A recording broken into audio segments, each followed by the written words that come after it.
एक छोटे से गांव में, जहां चारों तरफ घने जंगल थे, एक पुराना हवेली थी। गांव वाले उस हवेली को भूतिया हवेली कहते थे। कहते थे कि रात के समय वहां से अजीब अजीब सी आवाजें आती थीं, कभी हंसी, कभी रोने की आवाज और कभी कोई फुसफुसाहट। कोई भी हिम्मत नहीं करता था कि रात में उस हवेली के पास जाए। गांव में एक नन्हा लड़का था जिसका नाम था रमेश। रमेश बड़ा जिज्ञासु था। एक दिन उसने ठान लिया कि वह हवेली का रहस्य खोलेगा।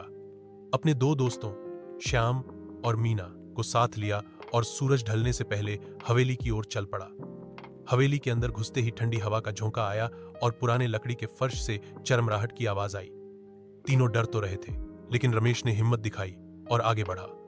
अचानक एक कमरे में उन्हें एक पुरानी तस्वीर मिली, जिसमें एक खूबसूरत औरत थी जिसके चेहरे पर उदासी थी। तस्वीर के नीचे लिखा था, ललिता 1920। जैसे ही उन्होंने तस्वीर उठाई, कमरे में हल्की सी फुसफुसाहट गूंजी।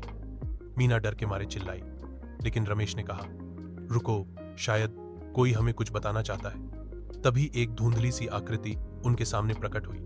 वह ललिता थी, जिसकी आत्मा उस हवेली में भटक रही थी। उसने बताया कि वह एक जमींदार की बेटी थी जिसे उसके प्रेमी से छलकर मार दिया गया था। उसकी आत्मा को शांति तब मिलेगी जब उसका प्रेम पत्र, जो हवेली के तहखाने में छिपा था, उसके प्रेमी के वंशजों तक पहुंच जाएगा। रमेश और उसके दोस्तों ने हिम्मत जुटाई और तहखाने में गए।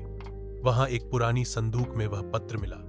पत्र में ललिता ने अपने प्रेमी को माफ करते हुए अपनी आखिरी इच्छा लिखी थी। तीनों ने वह पत्र गांव के एक बूढ़े व्यक्ति तक पहुंचाया, जो उस प्रेमी का वंशज था।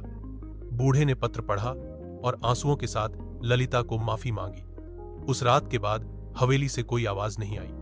गांव वालों ने देखा कि हवेली अब उतनी डरावनी नहीं लगती थी। रमेश, श्याम और मीना को गांव का हीरो बना दिया गया और इस तरह एक छोटे से साहस ने एक भटकती आत्मा को शांति दी।